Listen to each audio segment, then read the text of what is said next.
যে রাতে এই আয়াতটি মদিনায় নাজিল হয়েছিল, সেই রাতটি পুরো বিশ্ব ব্রহ্মাণ্ডকে নাড়িয়ে দিয়েছিল।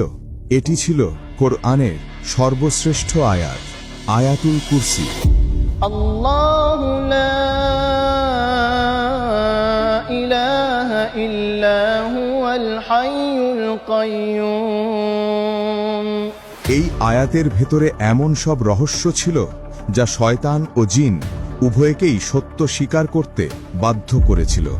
কল্পনা করুন, একটি দরজার আড়ালে রয়েছে এক অনন্ত জগৎ, রহস্যে ভরা অদৃশ্য এক মেটাফিজিক্যাল জগৎ, আর সেই দরজার চাবি হল আয়াতুল কুরসি। এই আয়াতের ভেতরে এমন সব নিদর্শন রয়েছে যা ইসমে আজমের সাথে যুক্ত, যে নাম হাজার বছর ধরে গোপনে রয়েছে। এই আয়াত বহু আলেমের আধ্যাত্মিক দৃষ্টি খুলে দিয়েছে, তাদেরকে গভীরভাবে শারীরিক এবং আধ্যাত্মিক উভয় জগতে ভ্রমণের ক্ষমতা দিয়েছে। এখন আপনি দেখবেন কেন কালো জাদুকর, জিন ও শয়তান আয়াতুল কুরসিকে ভয় পায়, এবং আপনি জানতে পারবেন এর লুকানো রহস্যগুলো। আপনি দেখছেন ইসলামের নির্দেশনা। আমরা মেটাফিজিক্যাল জগৎ নিয়ে আমাদের সিরিজ চালিয়ে যাচ্ছি। অনুগ্রহ করে চ্যানেলটি সাবস্ক্রাইব করুন, ভিডিওটি লাইক দিন, শেয়ার করুন এবং কমেন্টের মাধ্যমে আমাদের সমর্থন করুন। যদি প্রস্তুত থাকেন তাহলে চলুন শুরু করি।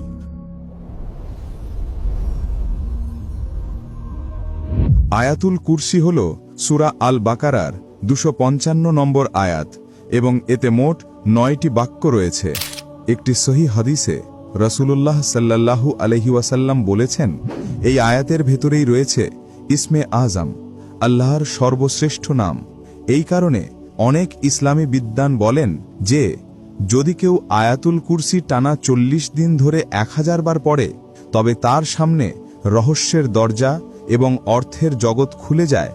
অনেক আলেম একথা উল্লেখ করেছেন। রাসূলুল্লাহ সাল্লাল্লাহু আলাইহি ওয়াসাল্লাম বলেছেন, আল্লাহর কুরসি পুরো মহাবিশ্বের চেয়েও বিশাল, যা মানুষের বোধগম্যতার বাইরে, কিন্তু আল্লাহর আরশের সঙ্গে তুলনায় কুরসি একটি বিশাল মরুভূমির মধ্যে ছুঁড়ে ফেলা ছোট একটি নাল ঘোড়ার নালের মতোই ক্ষুদ্র। আয়াতুল কুরসি আল্লাহর কুরসি, তার আরশ, তার ক্ষমতা, তার জ্ঞান, তার নিয়ন্ত্রণ, তার চিরজীবন, তার সত্তা এবং তার শেষহীন শক্তির বর্ণনা দেয়। এটিকে ইসমে আজমের সবচেয়ে নিকটবর্তী আয়াত হিসেবে ধরা হয়। যদি আমরা দেখতে পেতাম অদৃশ্য জগতে আয়াতুল কুরসি পড়ার সময় কি ঘটে, তাহলে আমাদের হৃদয় কেঁপে উঠত এবং আমরা তা সহ্য করতে পারতাম না। আয়াতুল কুরসি সম্পর্কে এমন কিছু হাদিস আছে যা অন্য আয়াতগুলোর তুলনায় একে আলাদা করে তুলে ধরে। আবু হুরায়রা রাদিয়াল্লাহু আনহু বলেন, রাসূলুল্লাহ সাল্লাল্লাহু আলাইহি ওয়াসাল্লাম আমাকে সদকার খেজুরের ভাণ্ডারের দায়িত্ব দিয়েছিলেন। খেজুর কমে যাচ্ছিল, কিন্তু আমি বুঝতে পারছিলাম না কে এগুলো নিয়ে যাচ্ছে। এক রাতে আমি পাহারা দেওয়ার সিদ্ধান্ত নিলাম। হঠাৎ দেখি একটা জীব, আকারে প্রায় বড় বাচ্চার মতো। আমি তাকে সালাম দিলাম, সে সালামের জবাব দিল। আমি জিজ্ঞেস করলাম, তুমি কি জিন না মানুষ? সে বলল, আমি জিন। আমি বললাম, তোমার হাত দাও। সে হাত বাড়ালো। হাতটা ছিল কুকুরের থাপার মতো, আর লোমও ছিল কুকুরের মতো। আমি জিজ্ঞেস করলাম, জিন কি এভাবেই সৃষ্ট? সে বলল, জিনদের মধ্যে আমার চেয়ে কুৎসিত আর কেউ নেই। আমি জিজ্ঞেস করলাম, তাহলে তুমি কেন এসেছ? সে বলল, আমি অভাবী, গরিব, কঠিন পরিস্থিতিতে আছি। আমি তাকে বিশ্বাস করলাম, তাকে কিছু খাবার দিলাম এবং ছেড়ে দিলাম। সে প্রতিশ্রুতি দিল, আমি আর আসব না। সকালে রাসূলুল্লাহ সাল্লাল্লাহু আলাইহি ওয়াসাল্লামের কাছে গেলে তিনি জিজ্ঞেস করলেন, হে আবু হুরায়রা, গতরাতে যে লোকটিকে ধরেছিলে তার কি হলো? এর অর্থ নবীজি আগেই ঘটনা জেনে রেখেছিলেন। আমি সব বললাম এবং জানালাম আমি তাকে ছেড়ে দিয়েছি। নবীজি সাল্লাল্লাহু আলাইহি ওয়াসাল্লাম বললেন, সে তোমাকে মিথ্যা বলেছে, সে আজ রাতে আবার আসবে। দ্বিতীয় রাতে ঠিক নবীজি সাল্লাল্লাহু আলাইহি ওয়াসাল্লাম যেমন বলেছিলেন, জিনটি আবার এলো, আবারও চুরি করতে। আমি তাকে ধরে ফেললাম। সে অনেক অনুনয়ে বিনয় করল, শপথ করল। আমি শেষে আবার তাকে ছেড়ে দিলাম। সকালে নবীজি সাল্লাল্লাহু আলাইহি ওয়াসাল্লাম আবার বললেন, সে আবার তোমাকে মিথ্যা বলেছে, সে তৃতীয় রাতেও ফিরে আসবে। তৃতীয় রাতে জিনটি আবার এলো। আমি এবার বললাম, তুমি মিথ্যা বলছ, আজ তোমাকে আমি ছাড়ব না। তখন জিনটি বুঝল আর কোনো পথ নেই। সে বলল, যদি আমাকে ছাড়েন, আমি আপনাকে এমন একটি শক্তিশালী রহস্য জানাবো যা আপনার খুব উপকারে আসবে। আমি বললাম, বলো। সে বলল, যখন আপনি রাতে শুতে যাবেন তখন আয়াতুল কুরসি থেকে এই অংশটি পড়বেন, আল্লাহু লা ইলাহা ইল্লা হুয়াল হাইয়ুল কাইয়ুম। এটি যদি পড়েন তবে আল্লাহ একজন ফেরেশতাকে পাঠাবেন যিনি সকাল পর্যন্ত আপনার সঙ্গে পাহারা দেবেন এবং কোনো শয়তান আপনার কাছেও আসতে পারবে না। সকালে আবু হুরায়রা রাদিয়াল্লাহু আনহু যখন নবীজি সাল্লাল্লাহু আলাইহি ওয়াসাল্লামকে এ কথা বললেন, নবীজি সাল্লাল্লাহু আলাইহি ওয়াসাল্লাম বললেন, সে আজ সত্য কথা বলেছে, যদিও সে সাধারণত মিথ্যাবাদী। এটি একটি সহিহ হাদিস এবং অত্যন্ত আশ্চর্যজনক একটি ঘটনা। যে ব্যক্তি এই আয়াত পড়ে, আল্লাহ তার জন্য একজন ফেরেশতা পাঠান যিনি সকাল পর্যন্ত তাকে শারীরিক এবং আধ্যাত্মিক ক্ষতি থেকে রক্ষা করেন। এছাড়াও শয়তান তার কাছে আসতে পারে না। একটি সুরক্ষার প্রাচীর তাকে ঘিরে ফেলে। আরও একটি হাদিসে আয়াতুল কুরসির মহত্ব সম্পর্কে এসেছে। রাসূলুল্লাহ সাল্লাল্লাহু আলাইহি ওয়াসাল্লাম বলেছেন, সূরা আল বাকারার প্রতিটি আয়াত নাজিল হয়েছে ৮০ জন ফেরেশতার সঙ্গে, আর আয়াতুল কুরসি এসেছে আল্লাহর আরশের নিচ থেকে। এখন প্রশ্ন, কুরসি এবং আরশ কি? আয়াতটিতে যে কুরসি এবং আরশ উল্লেখ আছে সেগুলোর অর্থ কি? কুরসি শব্দের অর্থ হল চেয়ার বা সিংহাসন। রাসূলুল্লাহ সাল্লাল্লাহু আলাইহি ওয়াসাল্লাম কুরসিকে বুঝাতে একটি অত্যন্ত গভীর উদাহরণ দিয়েছেন। আবু দারদা রাদিয়াল্লাহু আনহু এর বর্ণনা অনুযায়ী এর অর্থ দাঁড়ায়, ৭ আসমান কুরসির তুলনায় এমন যেমন একটি ছোট আংটি বিশাল মরুভূমিতে ফেলে দেওয়া হয়, এবং একইভাবে কুরসি নিজেও আল্লাহর আরশের তুলনায় ঠিক তেমনই একটি ছোট আংটির মতো, এত বড় যে সব আসমান, সব জমিন এবং সমস্ত শারীরিক জগৎ কুরসির ভেতরে, আর সেই কুরসি আবার অবস্থিত আল্লাহর মহা আরশের মধ্যে। এটি বুঝতে চাইলে এমন কল্পনা করুন, আপনি যে ঘরে বসে আছেন এটিকে কল্পনায় বড় করতে থাকুন। ঘর, ভবন, পাড়া, শহর, দেশ, পৃথিবী, সৌরজগৎ, মিল্কি ওয়ে গ্যালাক্সি। মিল্কি ওয়েতে আছে প্রায় ৪০০ বিলিয়ন তারা। প্রতিটি তারা প্রায় আমাদের সূর্যের মতো, কেউ কেউ তার চেয়েও আরও বড়। এখন আরও বিস্তার করুন, এই মহাবিশ্বে আছে প্রায় ২ ট্রিলিয়ন গ্যালাক্সি। ২ ট্রিলিয়ন, মন কি তা ধারণ করতে পারে? এসব মিলিয়ে পুরো মহাবিশ্ব একটি বিশাল মরুভূমিতে হারিয়ে যাওয়া একটি ছোট আংটির মতো আয়াতুল কুরসিতে বর্ণিত কুরসির তুলনায়। আর সেই কুরসিও আবার আল্লাহর আরশের তুলনায় আরেকটি আংটির মতো। সুবহানাল্লাহ। তাহলে কুরসি কি? আলেমরা বলেন, কুরসি হল শারীরিক জগতের শেষ সীমানা। এটি এমন এক বিশাল অস্তিত্ব যার মধ্যে আছে সব আসমান, সব জমিন এবং সমস্ত ভৌত জগৎ। কিন্তু এত বিশাল কুরসিও আল্লাহর আরশের সামনে কিছুই নয়। আয়াতে বলা হয়েছে, তার কুরসি আসমান ও জমিনকে পরিবেষ্টন করে আছে। এটি ভালোভাবে বুঝতে চাইলে এমন কল্পনা করুন, একটি ফুটবল নিন এবং একটি বিশাল মাঠের মাঝখানে রাখুন। তারপর কল্পনা করুন এই পুরো মাঠটি আবার একটি পুরো শহরের কেন্দ্রে রয়েছে। এভাবে আসমান ও জমিন কুরসির তুলনায় মাত্র এতটুকুই ছোট। হাসান আল বাসরি রহমাতুল্লাহ আলাইহে বলেছেন, কুরসি হল আল্লাহর জ্ঞান। তিনি কথা বলেছেন কারণ আয়াতে এসেছে, তার কুরসি আসমান ও জমিনকে পরিবেষ্টন করে আছে। অর্থাৎ যা ঘটেছে, যা ঘটবে এবং যা এই মুহূর্তে ঘটছে সবই আল্লাহর ঐশী কুরসির জ্ঞানের ভিতরে। কুরসির ভেতরে যা কিছু আছে সবই আল্লাহর আরশের অধীনে, আর আরশের নিচে যা আছে সবই পূর্ণরূপে আল্লাহর নিয়ন্ত্রণে থাকে। কুরসি আল্লাহর ভৌত জগতের উপর নিয়ন্ত্রণকে বোঝায়, পৃথিবী, নক্ষত্র, গ্রহ, গ্যালাক্সি ইত্যাদি। আরশ আল্লাহর অশরীরিক জগতের উপর নিয়ন্ত্রণ বোঝায়, রূহ, ফেরেশতা এবং অদৃশ্য মহাজগৎ। হযরত আলী রাদিয়াল্লাহু আনহু বর্ণনা করেন, কুরসির প্রতিটি পা ৭ আসমান এবং ৭ জমিনের পুরো মাপের সমান দীর্ঘ, এবং কুরসিকে আরশের সামনে স্থাপন করা হয়েছে। ৪ জন ফেরেশতা কুরসিকে বহন করেন। প্রত্যেক ফেরেশতার ৪টি মুখ আছে, আর তাদের পা রয়েছে ৭ জমিনের পেছনে থাকা বিশাল পাথরের উপর। আরশ বহনকারী ফেরেশতাদের সঙ্গে কুরসি বহনকারী ফেরেশতাদের মাঝে রয়েছে ৭০টি অন্ধকারের পর্দা এবং ৭০টি আলোকের পর্দা। যদি এই পর্দাগুলো না থাকত তাহলে আরশ বহনকারী ফেরেশতাদের আলো এত প্রবল যে কুরসি বহনকারী ফেরেশতাদের জ্বালিয়ে দিত। একটা সহি হাদিসে রসুলুল্লাহ সাল্লাল্লাহু আলাইহি ওয়াসাল্লাম বলেছেন, আল্লাহ আসমান ও জমিন সৃষ্টি করার 50,000 বছর আগে সমস্ত সৃষ্টির পরিমাণ ও পরিমাপ নির্ধারণ করে দিয়েছিলেন।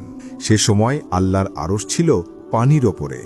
আরশ সৃষ্টি হয়েছিল ইয়াকুত নামে এক বিশেষ লাল পদার্থ দিয়ে, যা আমাদের পরিচিত স্ফটিকের মতো নয়। এর এক প্রান্ত থেকে অন্য প্রান্ত পর্যন্ত দূরত্ব 5 মিলিয়ন বছরের যাত্রাপথের সমান। এই মহাবিশ্ব নিখুঁত ভারসাম্যের উপর দাঁড়িয়ে আছে এবং এই ভারসাম্য আল্লাহর কয়্যুমিয়া অর্থাৎ তার ধারাবাহিক রক্ষণাবেক্ষণ কামতার কারণে টিকে আছে। যদি একটি ছোট সূচের মাথা থেকে প্রতি সেকেন্ডে 1 বিলিয়ন পরমাণু ঝরে পড়ে, তবুও সূচের মাথার সমস্ত পরমাণু শেষ হতে 5,000 বছর লেগে যাবে। এটি পরমাণুর বিশাল সংখ্যাকে তুলে ধরে, আর এটাই পরমাণুর ক্ষুদ্রতার উদাহরণ। একজন সৎ হৃদয়ের মানুষ যদি এই অসংখ্য পরমাণুর শৃঙ্খলা ও সামঞ্জস্য পর্যবেক্ষণ করে এবং উপলব্ধি করে যে আল্লাহ তাদের টিকিয়ে রেখেছেন, তাহলে তার হৃদয় কেঁপে উঠবে এবং সে আল্লাহর সৃষ্টিকর্মে মুগ্ধ হবে। মানুষ হল আল্লাহর নাম ও গুণাবলীর সবচেয়ে বড় এবং সবচেয়ে সুন্দর আয়না। এই অর্থে মানুষ হল মাজহারে আজম, ঐশ্বরিক প্রতিফলনের সর্বোচ্চ স্থান, এবং নকশে আজম, সৃষ্টির সর্বোচ্চ নিখুঁত নকশা। মানুষ আল্লাহর গুণাবলীর সবচেয়ে স্বচ্ছ প্রতিচ্ছবি। যদি পুরো মহাবিশ্বকে ছোট করা হতো, তা মানুষের রূপ নিত, আর যদি মানুষকে বড় করা হতো, সে মহাবিশ্বে পরিণত হতো। আল্লাহর সব নাম ও গুণ মানুষের স্বভাবের মধ্যে নকশা হিসেবে প্রকাশ পায়। আর হ্যাঁ, এটাই সেই মহারহস্য যা আয়াতুল কুরসি আমাদের সামনে তুলে ধরে আল্লাহর মহানতা, আর আমরা কার সামনে দাঁড়িয়ে আছি তা স্মরণ করিয়ে দেয়। এই মহারহস্যটি বুঝে গেলে কিভাবে একজন মানুষ পাপ করতে পারে, কিভাবে সালাত ছেড়ে দিতে পারে, কিভাবে আল্লাহর আদেশ অমান্য করতে পারে। আমাদের বিশাল মহাবিশ্ব, যা চোখে অগাধ ও অসীম মনে হয়, আল্লাহর আরশের তুলনায় একটি মরুভূমির মধ্যে ছোট একটি ঘোড়ার নালের মতোই ক্ষুদ্র। তাহলে ভাবুন আল্লাহর মহিমা আসলে কত বিশাল। রাসূলুল্লাহ সাল্লাল্লাহু আলাইহি ওয়াসাল্লাম উবাই ইবনে কাব রাদিয়াল্লাহু আনহুকে জিজ্ঞেস করলেন, হে আবু আল মুনজির, আল্লাহর কিতাবের মধ্যে তোমার কাছে থাকা কোন আয়াতটি সবচেয়ে মহান? উবাই রাদিয়াল্লাহু আনহু উত্তর দিলেন, আল্লাহ ও তার রাসূলই সর্বাধিক জানেন। নবীজি আবার জিজ্ঞেস করলে উবাই রাদিয়াল্লাহু আনহু বললেন, আল্লাহ, তিনি ছাড়া কোনো উপাস্য নেই, তিনি চিরঞ্জীব, সবকিছুকে ধারণকারী। অর্থাৎ তিনি আয়াতুল কুরসিকেই বোঝাতে চেয়েছিলেন। তখন নবীজি সাল্লাল্লাহু আলাইহি ওয়াসাল্লাম তার বুকে হাত রেখে বললেন, হে উবাই, এই জ্ঞান আপনার জন্য বরকতময় হোক। এ ঘটনা থেকে আমরা শিখি আল্লাহর কিতাবের সর্বশ্রেষ্ঠ আয়াত হল আয়াতুল কুরসি। আর আশ্চর্যের বিষয় হল উবাই রাদিয়াল্লাহু আনহু নবীজি সাল্লাল্লাহু আলাইহি ওয়াসাল্লাম বলার আগেই নিজের অন্তর্দৃষ্টি দিয়ে তা বুঝে ফেলেছিলেন।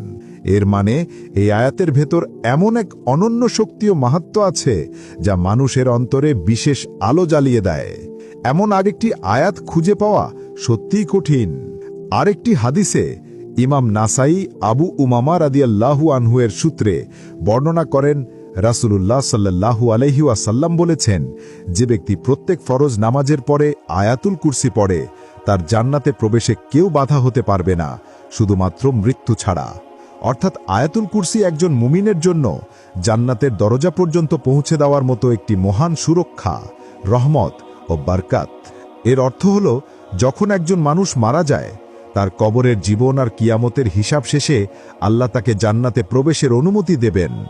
এ থেকেই বোঝা যায় আয়াতুল কুরসি এমন একটি আয়াত যার বরকতে বান্দা জান্নাতে পৌঁছে যায় আল্লাহর ইজাজাতে।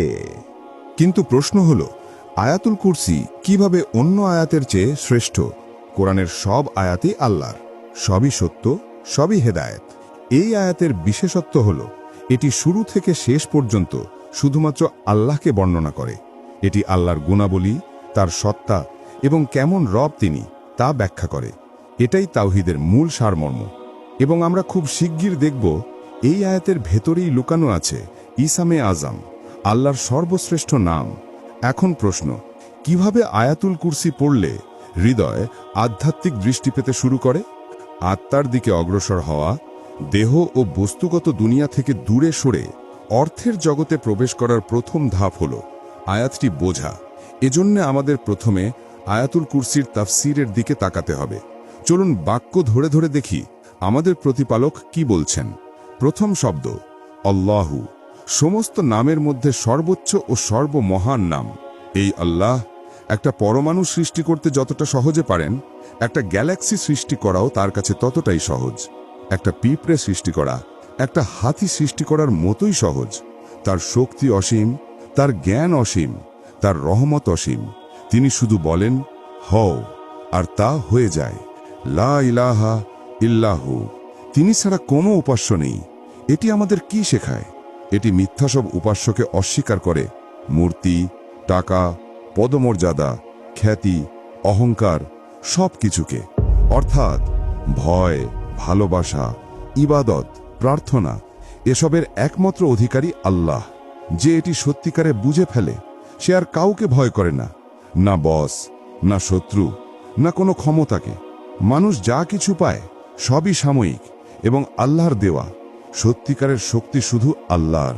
তিনি হাই, চিরজীবিত, তিনি চিরকাল বেঁচে থাকেন। আমরা সাময়িক, আমরা একদিন মারা যাব, কিন্তু তিনি কখনো মারা যান না। আমরা ছিলাম না, তবুও তিনি ছিলেন। আমরা হারিয়ে যাব, তবুও তিনি থাকবেন। তিনি কাইয়ুম, যিনি সব কিছুকে টিকিয়ে রাখেন, বহন করেন, চালান।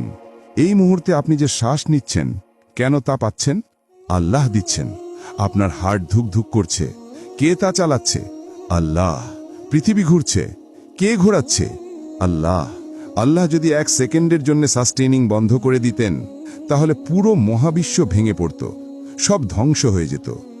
লা তাখুযুহু সিনাতুন ওয়ালা নাউম, আল্লাহর না ঘুম পায় না ক্লান্তি আসে। এটা কেন বলা হয়েছে? কারণ আপনি ক্লান্ত হন, আপনি ঘুম ছাড়া থাকতে পারেন না। 2 দিন না ঘুমোলে আপনার শরীর মস্তিষ্ক ভেঙে পড়ে, কিন্তু আল্লাহ কখনো ক্লান্ত হন না, কখনো ঘুমান না, কখনো তন্দ্রায় ভোগেন না। মুসা আলাইহিস সালামের জাতি তাকে জিজ্ঞাসা করেছিল, আল্লাহ কি ঘুমান? মুসা আলাইহিস সালাম বিরক্ত হলেন। আল্লাহ তাকে বললেন, হে মুসা, তাদের কিছু দেখাও। তাকে বলা হলো, 2 হাতে 2টি পানি ভর্তি পাত্র ধরে রাখো, ফেলে দেবে না। মুসা আলাইহিস সালাম 1 ঘন্টা ধরে রাখলেন, 2 ঘন্টা ধরে রাখলেন। রাত হলেই তিনি ঘুমে ঢুলতে লাগলেন, হাত দুর্বল হলো এবং পাত্রগুলো পড়ে গেল। আল্লাহ বললেন, দেখলে, তুমি 2 পাত্র ধরে রাখতে পারলে না। আমি যদি ঘুমোতাম, পুরো মহাবিশ্ব ধ্বংস হয়ে যেত, আসমান জমিন ভেঙে পড়ত। এই কারণেই আয়াতে এটাকে বিশেষভাবে উল্লেখ করা হয়েছে। লাহু মা ফিস সামাওয়াতি ওয়া মা ফিল আরদ, আসমান ও জমিনে যা কিছু আছে সব তার। এই দুনিয়া আল্লাহর, এই গাছ আল্লাহর, এই দেহ আল্লাহর, এই জীবনও আল্লাহর। তার যখন ইচ্ছা এসব ফিরিয়ে নিতে পারেন। বাস্তবে কিছুই আপনার না, আপনি শুধু আমানতের রক্ষক। একদিন আপনাকে সমস্ত নিয়ামতের হিসাব দিতে হবে। তাই কখনো ভুলবেন না, আসল মালিক আল্লাহ, এবং বলুন যে আসমান ও জমিনে যা কিছু আছে সব আল্লাহর। মান জাল্লাজি ইয়াশফাউ ইনদাহু ইল্লাহ বিইজনিহি, কে আছে যে তার অনুমতি ছাড়া সুপারিশ করতে পারে? অর্থাৎ কেউ আপনাকে সাহায্য করতে পারে না যদি আল্লাহ অনুমতি না দেন। ডাক্তার আপনাকে সুস্থ করেন না, আল্লাহ সুস্থ করেন। বস আপনাকে রিজিক দেন না, আল্লাহ রিজিক দেন। আপনার বাবা মা আপনাকে জীবন দেননি, আল্লাহ দিয়েছেন। তাই চাইবেন শুধু আল্লাহর কাছে, দোয়া করবেন আল্লাহর কাছেই, ভয় করবেন শুধু আল্লাহকেই। এবার আসি ইসমে আজমের দিকে, আয়াতুল কুরসির ভেতরের সেই লুকানো রহস্যে। ভাবুন, একটি গোপন আলো যা মহাবিশ্বের গভীরতা খুলে দেয়, দোয়া কবুল হওয়ার দরজা খুলে দেয়, ইচ্ছা বাস্তবায়ন হওয়ার পথ তৈরি করে দেয়। এই আলো ইসমে আজম, আল্লাহর সর্বশ্রেষ্ঠ ও রহস্যময় নাম।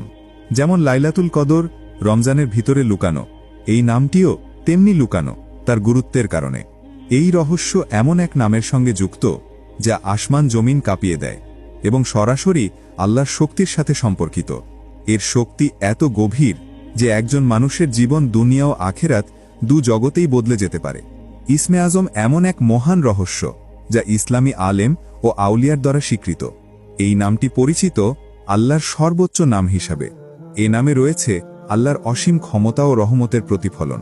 একজন বান্দার দুনিয়া ও আখেরাতের সুখ গোপনে লুকিয়ে আছে মারিফাতুল্লাতে, অর্থাৎ আল্লাহকে সত্যিকারে চেনার মধ্যে। আল্লাহকে জানা মারিফাতুল্লাহ আর আল্লাহকে ভালোবাসা মুহাব্বাতুল্লাহ। আজ মানুষ অশান্ত কেন? কারণ তাদের হৃদয়ে আল্লাহর ভালোবাসার অভাব।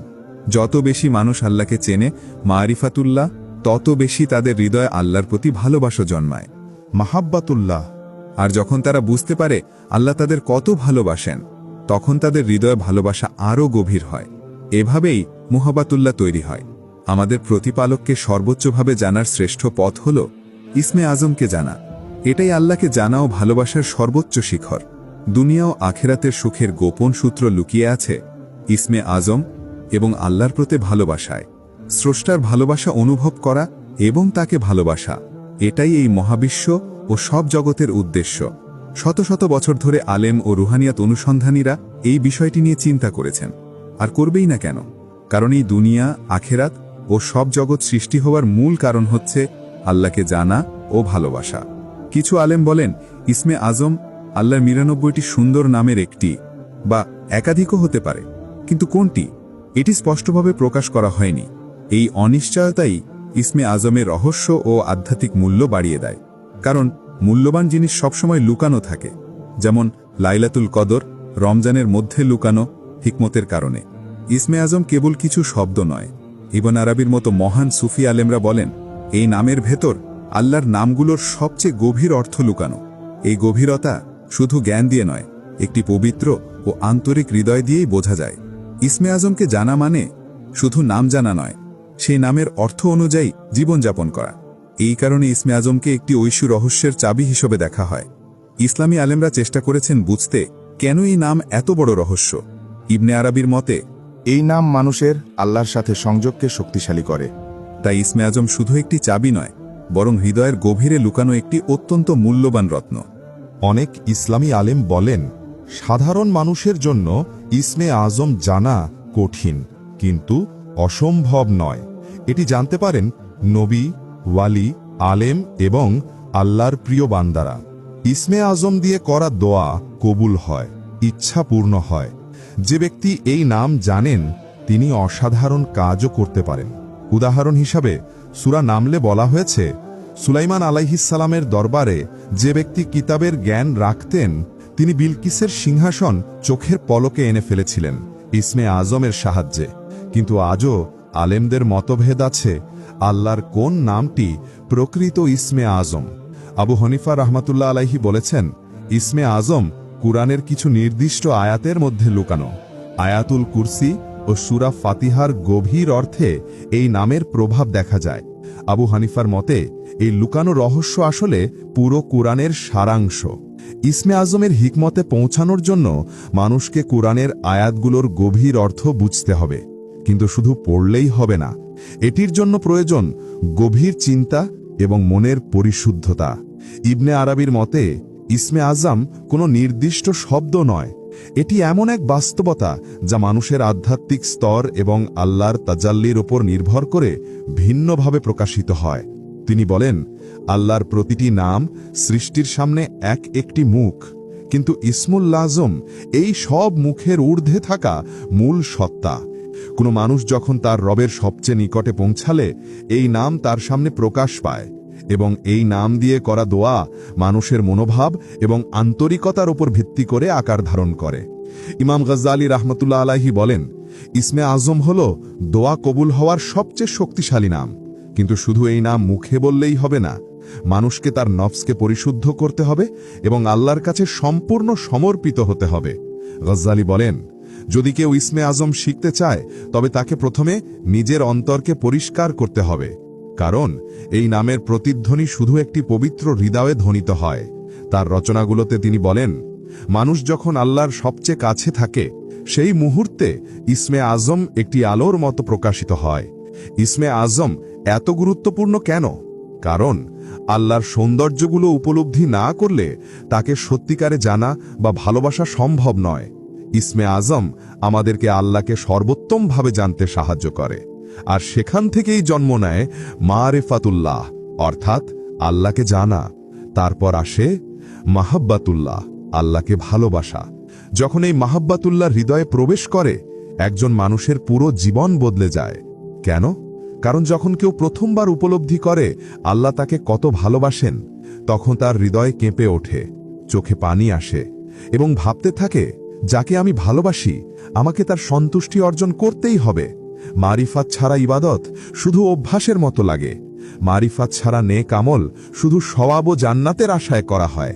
এটিও ভালো, কিন্তু যখন আরও বড় কিছু সম্ভব, শুধু জান্নাতের দাস হয়েই কেন থাকব? আল্লাহকে সন্তুষ্ট করার সর্বোত্তম পথ কোনটি? ইসলামের আলেমরা বলেন, আল্লাহর নামগুলোর মধ্যে সবচেয়ে বড় ভাগ রয়েছে রাসূলুল্লাহ সাল্লাল্লাহু আলাইহি ওয়াসাল্লামের অনুসরণে। এই কারণেই কোরআন বলে, বলুন, যদি তোমরা আল্লাহকে ভালোবাসো তবে আমাকে অনুসরণ করো। তাই যত বেশি আমরা আল্লাহকে জানি, তত বেশি আমরা তাকে ভালোবাসি। আর যত বেশি আমরা তাকে ভালোবাসি, তত বেশি আমরা রাসূলুল্লাহ সাল্লাল্লাহু আলাইহি ওয়াসাল্লামের মতো হতে চাই, কারণ তার জীবনই ছিল আল্লাহর নাম ও গুণাবলীর জীবন্ত প্রতিফলন। আমরা এই বিষয়গুলো নিয়ে পড়াশোনা করি ঠিক এই কারণে, যেন আমরা রাসূলুল্লাহ সাল্লাল্লাহু আলাইহি ওয়াসাল্লামের চরিত্র অনুসরণ করতে পারি। মানুষ হওয়ার সবচেয়ে মধুর ব্যাপার হল আল্লাহর নামগুলোর ভেতরে লুকানো সৌন্দর্যের স্বাদ পাওয়া। এটি আবিষ্কার করা একজন মানুষের সবচেয়ে বড় উদ্দেশ্য হওয়া উচিত। এখন আসুন আল কাইয়ুম নামটি দেখি, যা অনেক আলেমের মতে ইসমে আজমের অংশ হতে পারে। আল্লাহ মহাবিশ্ব সৃষ্টি করেছেন এবং সবকিছু তার উপরই বিদ্যমান। সৃষ্টি টিকে থাকা ও চলা সবই তার ক্ষমতার উপর নির্ভরশীল। সূরা রহমানে বলা হয়েছে, আল্লাহ প্রতিটি মুহূর্তে কিছু না কিছু কাজে ব্যস্ত আছেন। সূরা আল বুরুজে বলা হয়েছে, তিনি যা চান, যেভাবে চান সেভাবেই করেন। সূরা আল রুমে বলা হয়েছে, তিনি যাকে চান সৃষ্টি করেন, যেভাবে চান সৃষ্টি করেন। সূরা আল ইয়াসিনে বলা হয়েছে, সমস্ত আদেশ তার হাতেই। আর সূরা আল রুমের আরেকটি আয়াতে বলা হয়েছে, আল্লাহর রহমতের নিদর্শনগুলো দেখো, তিনি কিভাবে মৃত পৃথিবীকে আবার জীবিত করে তোলেন। এ থেকে আমরা দুটি রহস্য বুঝি। এক, আল্লাহ তার সৃষ্টি শিল্পকে ভালোবাসেন, তিনি তা দেখান, গড়েন ও প্রকাশ করেন।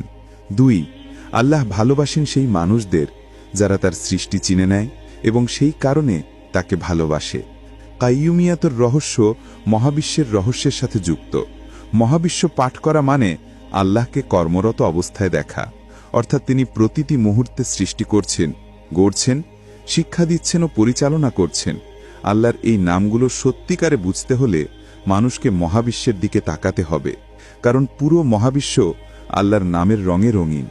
এই কারণেই কাইয়ুমিয়াতের রহস্য লুকিয়ে আছে মহাবিশ্বের রহস্যের মাঝে। অতএব আমরা যখন মহাবিশ্বের রহস্য বুঝব, তখনই বুঝতে পারব কাইয়ুম নামের রহস্য। হে আল্লাহ, তুমি কতই না রহস্য লুকিয়ে রেখেছ। যখন আমরা মহাবিশ্বের দিকে তাকাই, দেখি সময়ের প্রবাহে সৃষ্টি ধ্বংসের চলমান চক্রে কিছু প্রাণী মাত্র কয়েক সেকেন্ডের জন্য সৃষ্ট হয়, তারপরে হারিয়ে যায়। আল্লাহ কিছু সৃষ্টি করেছেন যাদের আয়ু কয়েকদিন, কারো আয়ু কয়েক ঘন্টা, আবার কারো আয়ু মাত্র কয়েক সেকেন্ড। তাহলে প্রশ্ন আসে, এটাই কি তাদের পুরো দায়িত্ব? হ্যাঁ, এটাই। কিন্তু তারপর আমাদের মনে প্রশ্ন আসে, হে আল্লাহ, এত অল্প সময়ের জীবনের জন্য এত সৃষ্টি কেন, এত পরিশ্রম কেন? আসুন এই রহস্যটি বুঝি, মহাবিশ্বের রহস্য এবং কাইয়ুম নামের রহস্য।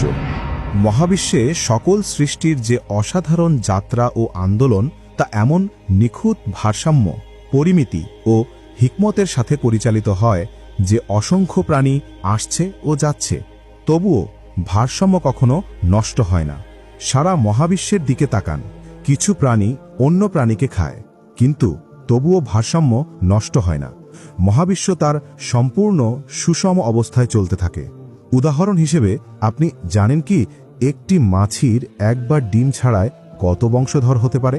6 বিলিয়ন বা 600 কোটি। যদি পৃথিবীর পরিষ্কার কর্মীরা, যারা মৃত প্রাণী, লার্ভা ও বর্জ্য খেয়ে পরিষ্কার রাখে, তারা না থাকত, তাহলে প্রতি বছর শুধু মাছির লার্ভা থেকেই পৃথিবীর উপরিভাগ 10 সেন্টিমিটার করে বড় হয়ে যেত। কিন্তু এমন কি আপনি কখনো দেখেন? না, দেখেন না, কারণ সেটি হতে পারত, কিন্তু হয় না। অতএব এমন একজন আছেন যিনি এই ভারসাম্য বজায় রাখছেন। মহাবিশ্বের প্রতিটি স্থানে চলমান অবিরাম ক্রিয়া, এটা এমন সত্য যা অন্ধ মানুষও অস্বীকার করতে পারে না, যে এই সব পরিচালনা করার জন্য কারো উপস্থিতি রয়েছে। এটি বোঝায় যে একজন আছেন যিনি সবকিছু নির্দিষ্ট পরিমাপে তৈরি করছেন এবং অবিরাম সৃষ্টি করে চলেছেন। ইবনে কাসির বর্ণিত একটি রেওয়ায়াতে বলা হয়, ইসমে আজম পাওয়া যায় এই আয়াতগুলোতে। 1 ওয়া ইলাহুকুম ইলাহু ওয়াহিদুন লা ইলাহা ইল্লা হুয়ার রহমানুর রহিম। তোমাদের ইলাহ একই ইলাহ, তিনি ছাড়া আর কোনো ইলাহ নেই, তিনি পরম দয়ালু, পরম করুণাময়। সূরা বাকারা 2:163। আলিফ লাম মিম। আল্লাহু লা ইলাহা ইল্লা হুয়াল হাইয়ুল কাইয়্যুম। আলিফ লাম মিম। আল্লাহ, তিনি ছাড়া আর কোনো ইলাহ নেই, তিনি চিরঞ্জীব, সবকিছুর অভিভাবক ও ধারক। সূরা আলে ইমরান 3:1-2। মালালি মুহাম্মদ হামদি ইয়াজির, তিরমিজি, আবু দাউদ ও নাসাই থেকে বর্ণনা করেন, রাসূলুল্লাহ সাল্লাল্লাহু আলাইহি ওয়াসাল্লাম এক ব্যক্তিকে দোয়া করতে শুনলেন, হে আল্লাহ, আমি তোমার কাছে চাই, কারণ সমস্ত প্রশংসা তোমারই, তুমি ছাড়া কোনো উপাস্য নেই, তুমি মহাশক্তিশালী, আসমান জমিনের স্রষ্টা, মহিমা ও সম্মানের অধিপতি, হে চিরঞ্জীব, হে সর্বকিছু ধারণকারী। রাসূলুল্লাহ সাল্লাল্লাহু আলাইহি ওয়াসাল্লাম তখন সাহাবীদের জিজ্ঞেস করলেন, তোমরা জানো সে কোন নামে দোয়া করেছে? সাহাবীরা বললেন, আল্লাহ ও তার রাসূলই ভালো জানেন। রাসূলুল্লাহ সাল্লাল্লাহু আলাইহি ওয়াসাল্লাম বললেন, আমি শপথ করে বলছি, সে আল্লাহকে তার সর্বশ্রেষ্ঠ নাম ইসমে আজম দিয়ে ডাকেছে। যখন এই নাম ধরে ডাকা হয়, আল্লাহ সাড়া দেন, এবং যখন এই নাম ধরে কিছু চাওয়া হয়, আল্লাহ তা প্রদান করেন। সূরা বাকারা 2:163 এর তাফসির করতে গিয়ে মোহাম্মদ হামদি ইয়াজির বলেছেন, যদিও হুয়া একটি সর্বনাম, তবু এটি এমনভাবে ব্যবহৃত হয়েছে যেন এটি আল্লাহর সর্বশ্রেষ্ঠ নাম নির্দেশ করে, কারণ এটি সরাসরি আল্লাহর সত্তার দিকে ইঙ্গিত করে। আরও তিনি বলেন, অনেক রুহানিয়াত প্রাপ্ত আলেম হুকে ইসমে আজম হিসাবে বিবেচনা করেছেন। ইমাম আলী রাজিয়াল্লাহু আনহু এর মতে ইসমে আজমের সবচেয়ে নিকটবর্তী নামগুলো হল ফর্দ, হাই, কাইয়ুম, হাকিম, আদিল, কুদ্দুস। ইমাম আজম আবু হানিফার মতে ইসমে আজম গঠিত দুই নাম থেকে, হাকিম ও আদিল। গাউসুল আজম আব্দুল কাদের জিলানির মতে ইসমে আজম হল ইয়া হাইয়ু, আর ইমাম রাব্বানির মতে ইসমে আজম হল কাইয়ুম। আর বহু বুজুর্গ আলেম নিজেদের রুহানি অভিজ্ঞতা অনুযায়ী ভিন্ন ভিন্ন নামকে ইসমে আজম বলেছেন। আল্লাহু আকবার, আল্লাহ মহান। তিনি জানেন একটি অন্ধকার রাতে একটি কালো পাথরের ওপর একটি ক্ষুদ্র পিঁপড়া কত ধীরে হাঁটছে। তিনি জানেন মহাবিশ্বের সবচেয়ে দূরবর্তী স্থানে সবচেয়ে ছোট কণাটি কোথায় আছে, কোথায় যাবে এবং কখন যাবে, কারণ তিনি প্রতিটি কাজের স্রষ্টা। এই হলেন আল্লাহ। তিনি জানেন যা তাদের সামনে আছে এবং যা তাদের পেছনে আছে। তিনি জানেন আপনি কি করছেন, আপনি কি করবেন, আপনার অন্তরে কি আছে। আপনি যা কিছু লুকিয়ে রাখেন সবই তিনি জানেন। তাই কখনো বলবেন না যে কেউ আমাকে দেখছে না, কারণ আল্লাহ সবকিছু দেখেন ও জানেন। তারা তার জ্ঞান থেকে কিছুই জানতে পারে না যতক্ষণ না তিনি চান। আমরা যা জানি সবই আল্লাহ আমাদের শিখিয়েছেন। নিজে উদ্যোগে মানুষ কিছুই জানতে পারে না। যদি আল্লাহ না শেখাতেন, সবচেয়ে বড় আলেমও অজ্ঞ হয়ে যেতেন। তার কুরসি আসমান ও জমিনকে আচ্ছাদিত করে। এটাই মহানত্বের আয়াত। এটি প্রকাশ করে সপ্তম রহস্য। আর এগুলো রক্ষা করা ও পরিচালনা করা তাকে ক্লান্ত করে না। এই বিশাল মহাবিশ্বকে রক্ষা করা আল্লাহর জন্য খুবই সহজ। আয়াতুল কুরসি আমাদের আসলে বলছে, যে রবকে ভয় করা উচিত তাকেই ভয় করো, তার আনুগত্য করো, তার ইবাদত করো, এবং বলো, আমি কখনোই আমার হৃদয়ে তাদের ওপর নির্ভর করব না যারা আল্লাহর অনুমতি ছাড়া এক পাও ফেলতে পারে না। আয়াতুল কুরসির গাণিতিক সাম্যতার মিরাকেল। যখন আমরা আয়াতুল কুরসিকে দেখি, আমরা এটিকে 9টি বাক্যে ভাগ করতে পারি। এখন প্রথম বাক্য ও শেষ নবম বাক্যটি দেখুন। প্রথম বাক্য, আল্লাহু লা ইলাহা ইল্লা হুয়াল হাইয়ুল কাইয়ুম। আল্লাহ, তিনি ছাড়া কোনো উপাস্য নেই, তিনি চিরঞ্জীব, সবকিছুর ধারক ও রক্ষক। হাইয়ুল কাইয়ুম এর অর্থ তিনি জীবন দান করেন, তিনি জীবনের উৎস এবং তিনিই সবকিছু চালিয়ে রাখেন। নবম বাক্যটি হল ওয়াহুয়াল আলিউল আজিম, তিনি অতি উচ্চ, অতি মহান। প্রথম ও শেষ বাক্যে আল্লাহর দুটি নাম এসেছে। এই কারণে প্রথম ও শেষ বাক্য একে অপরের পরিপূরক। এটি আয়াতের এক প্রান্ত থেকে আরেক প্রান্ত পর্যন্ত দিব্য সামঞ্জস্য প্রকাশ করে। এবার দেখুন দ্বিতীয় বাক্য ও শেষ থেকে দ্বিতীয় অর্থাৎ অষ্টম বাক্যটি। দ্বিতীয় বাক্য, তাকে তন্দ্রা ও ঘুম স্পর্শ করতে পারে না। 8 নম্বর বাক্যটি হচ্ছে, আসমান ও জমিনকে রক্ষা করা তাকে ক্লান্ত করে না। এই দুই বাক্য সম্পূর্ণভাবে একে অপরের সঙ্গে মিলে যায়। দুটোই বলছে আল্লাহকে কিছু ক্লান্ত করতে পারে না, কিছু তাকে পরাভূত করতে পারে না। এখন তৃতীয় বাক্য ও শেষ থেকে তৃতীয় বা 7 নম্বর বাক্যটি দেখুন। 3 নম্বর বাক্য, যা কিছু আসমান ও জমিনে আছে সবই তার, অর্থাৎ তিনি সবকিছুর মালিক। 7 নম্বর বাক্যটি হচ্ছে, তার কুরসি আসমান ও জমিনকে পরিবেষ্টন করে, অর্থাৎ তার কুরসি সমগ্র মহাবিশ্বের উপর রাজত্ব, অধিকার ও নিয়ন্ত্রণ প্রকাশ করে। এইভাবে তৃতীয় ও 7 নম্বর বাক্য অসাধারণভাবে মিল রাখে। একটিতে বলা হচ্ছে আল্লাহ সবকিছুর মালিক, আরেকটিতে বলা হচ্ছে আল্লাহ সবকিছুর শাসক ও অধিপতি এবং সেই রাজা যিনি সবকিছুর উপর শাসন করেন। এখন চতুর্থ বাক্য এবং শেষ থেকে চতুর্থ বা 6 নম্বর বাক্যটি দেখুন। 4 নম্বর বাক্য, তার অনুমতি ছাড়া কেউ সুপারিশ করতে পারে না। 6 নম্বর বাক্য হচ্ছে, তার চাওয়ার বাইরে তারা তার জ্ঞান থেকে কিছুই আয়ত্ত করতে পারে না। দুটি বাক্যই আল্লাহর অনুমতি ও ইচ্ছার সাথে সম্পর্কিত। আল্লাহ যদি অনুমতি না দেন, কারো সুপারিশ নেই। আল্লাহ যদি ইচ্ছা না করেন, কেউ কিছুই জানতে পারে না। এভাবে চতুর্থ ও ষষ্ঠ বাক্য পরস্পরকে সুন্দরভাবে সম্পূর্ণ করে। এখন মাঝখানে একটি বাক্য থাকে, তা হল পঞ্চম বাক্য। 5 নম্বর বাক্যটি হচ্ছে, তিনি জানেন তাদের সামনে কি আছে এবং পেছনে কি আছে। এর অর্থ হল আল্লাহ জানেন তার বান্দারা কি করেছে এবং কি করবে। তিনি জানেন কারণ তিনি সর্বজ্ঞানী। তিনি সময় ও স্থানের ঊর্ধ্বে, তাই তার থেকে কিছুই গোপন থাকতে পারে না। আর একই সাথে এই বাক্য আরেকটি ইঙ্গিত দেয়, এই পঞ্চম বাক্যটি ঠিক কেন্দ্রে আছে এবং এটি দেখায় যে এর আগের 4টি বাক্য এবং পরের 4টি বাক্য নিখুঁত সামঞ্জস্যে সাজানো। এই সুন্দর সমতা বা সামঞ্জস্য কে জানে?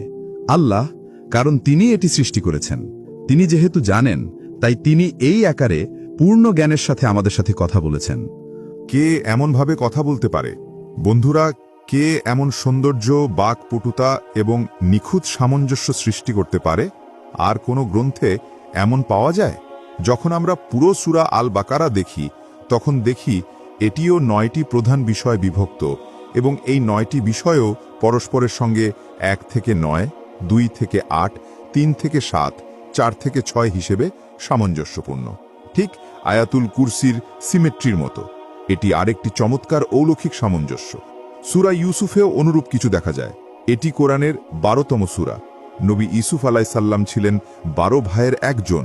যখন আমরা পুরো সূরা ইউসুফকে 12টি প্রধান বিষয় বিশ্লেষণ করি, তখন দেখি সেগুলিরও সুন্দরভাবে পরস্পরকে সম্পূর্ণ করে নিখুঁত একটি কাঠামো গঠন করে। এবার আসি পরবর্তী প্রশ্নে, আয়াতুল কুরসির ফজিলত কি এবং তার রহস্য ও শক্তি থেকে উপকার পেতে আমরা কি করব?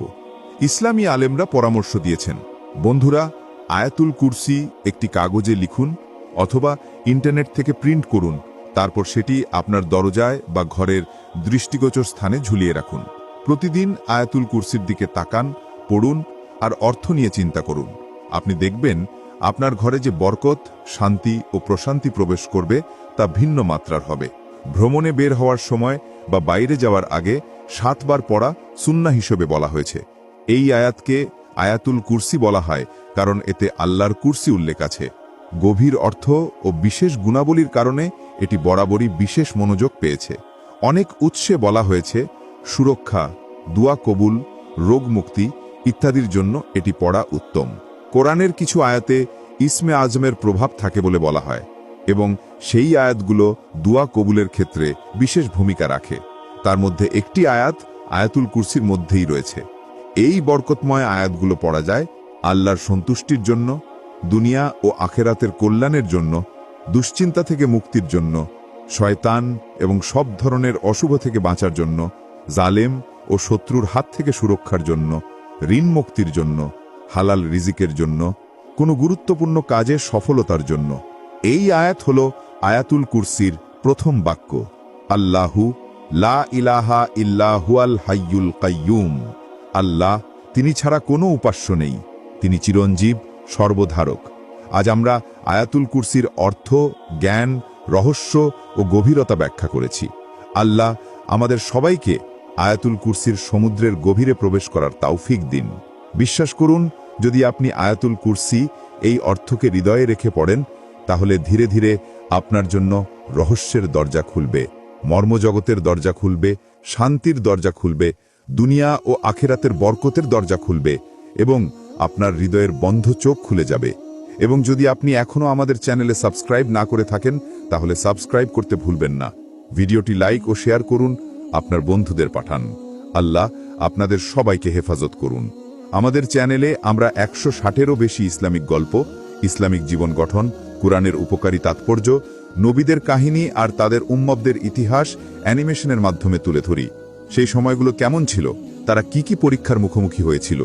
আমরা কোরআন, সুন্নাহ ও প্রামাণ্য ইসলামিক ইতিহাসের উপর ভিত্তি করে সেসব মুহূর্ত জীবন্ত করে তুলি। আমরা বিশ্বাস করি, ভুলে যাওয়া উৎস থেকে পুনরুজ্জীবিত জ্ঞান আপনার ঈমানকে শক্তিশালী করবে এবং ইসলামের খেদমতে সাহায্য করবে। আমাদের চ্যানেল শুধু ইতিহাসেই সীমাবদ্ধ নয়, আমরা ইসলাম ও বিজ্ঞানের সম্পর্কও তুলে ধরি। আমরা কোরআনের মজেজাগুলো তুলে ধরি এবং সেগুলোর আধুনিক বিশ্বের সঙ্গে সম্পর্ক ব্যাখ্যা করি ইসলামী পণ্ডিতদের ব্যাখ্যার আলোকে। এইভাবে আমরা যুক্তির মাধ্যমে ঈমানকে শক্তিশালী করার লক্ষ্য রাখি। আমরা বিনীতভাবে অনুরোধ করছি, শুধু সাবস্ক্রাইব নয়, ভিডিওগুলো শেয়ার, লাইক ও কমেন্টও করুন। এতে আমরা আরও বেশি মানুষের কাছে পৌঁছাতে পারব। আপনার সমর্থন অত্যন্ত গুরুত্বপূর্ণ। মাত্র এক ক্লিকেই আপনি এই মিশনে অবদান রাখতে পারেন। আপনি চাইলে কমেন্টে আপনার বিষয়ের প্রস্তাবও দিতে পারেন। আপনাদের প্রতিক্রিয়া আমাদের উৎসাহ দেয় এবং আমাদের চ্যানেলের ভবিষ্যৎ গঠন করতে সাহায্য করে। আল্লাহ আপনাদের সকলের প্রতি সন্তুষ্ট হন। তিনি যেন আমাদের এবং আমাদের প্রিয়জনদের একসাথে জান্নাত দান করেন। জীবন খুবই সংক্ষিপ্ত, প্রতিটি সেকেন্ড মূল্যবান। তাই ইসলামের জ্ঞান বাড়িয়ে ঈমানকে শক্তিশালী রাখাই আমাদের লক্ষ্য হওয়া উচিত। আমরা নিজেরাও প্রতিদিন 3 থেকে 4টি ইসলামিক ভিডিও বা বক্তৃতা দেখার চেষ্টা করি, যাতে আমরা ইসলামের পরিবেশের মধ্যেই থাকতে পারি। কারণ যদি আমরা সময়কে ভালো কিছুর মাধ্যমে পূর্ণ না করি, তাহলে ফাঁকা সময় গাফিলতি, অপ্রয়োজনীয় বিনোদন এবং পাপের দিকে টেনে নিয়ে যায়, যা আমাদের নামাজ এবং ঈমান থেকে দূরে সরিয়ে দেয়। এই কারণেই এ ধরনের ইসলামী চ্যানেলগুলো এত গুরুত্বপূর্ণ। আল্লাহ আপনাদের সবাইকে হেফাজত করুন। এখনই সাবস্ক্রাইব করুন এবং এসব অনুপ্রেরণামূলক গল্প মিস করবেন না।